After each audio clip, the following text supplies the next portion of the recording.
You may think that you will be able to buy marijuana legally as of July the 1st. You should think again.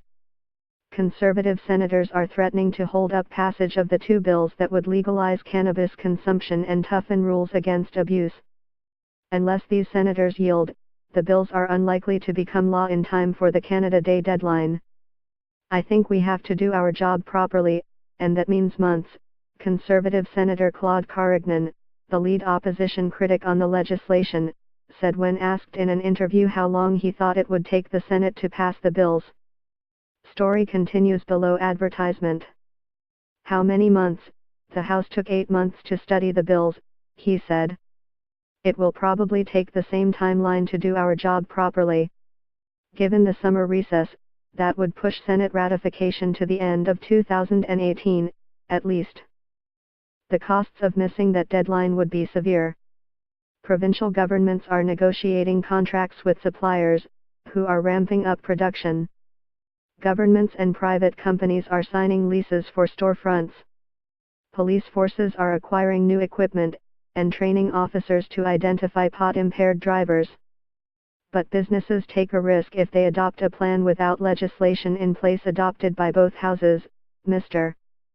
Carignan said. My recommendation is to take their time and don't take an unusual business risk.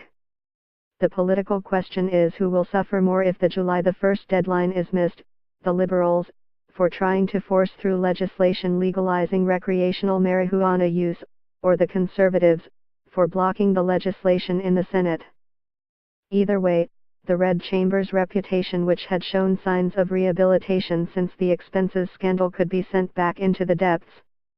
This is the old system going on, said a frustrated Senator Francis Lankin, an independent who was appointed by Mr. Trudeau. This is the opposition trying to throw a spanner into the works of the government. Story continues below advertisement.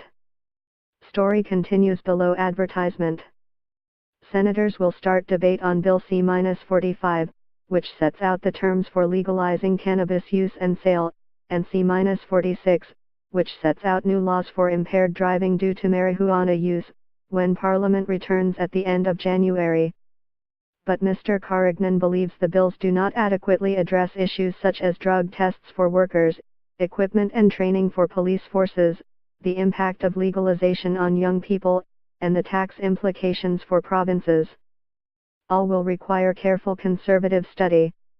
In the past, the government of the day would seek to appoint enough senators from its own party to gain control of the Senate and force legislation through. But Mr. Trudeau expelled the Liberal senators from caucus and has appointed only non-aligned independents. This allows the Conservatives to control the pace of debate.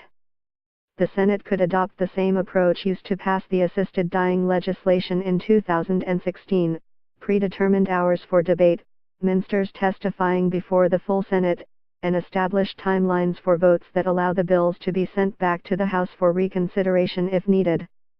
Passage can easily be done by July the 1st, said Independent Senator Tony Dean, who sponsored C-45.